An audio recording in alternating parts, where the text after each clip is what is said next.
Footnotes from the Life Application Study Bible.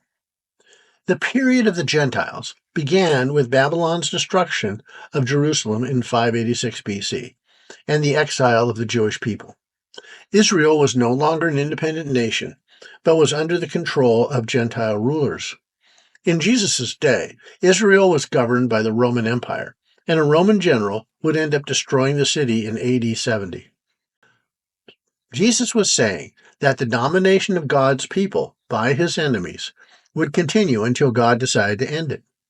The period of the Gentiles refers not just to the repeated destructions of Jerusalem, but also to the continuing and mounting persecution of God's people until the end. The picture of the coming persecutions and natural disasters is gloomy, but ultimately it is a cause not for worry, but for great joy. As believers see these events happening, they will know that the return of their Messiah is near, and they can look forward to his reign of justice and peace.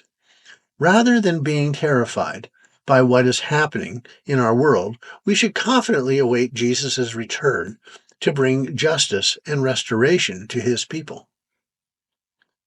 Jesus told his disciples to keep constant watch for his return.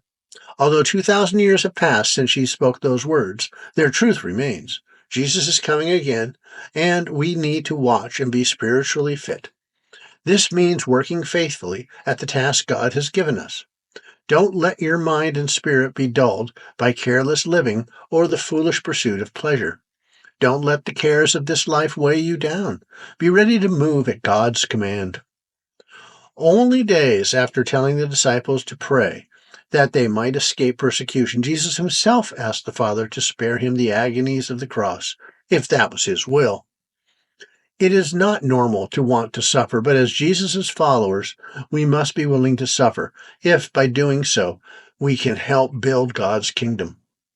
We have two wonderful promises to help us as we suffer. 1, God will always be with us. 2, he will one day rescue us and give us eternal life.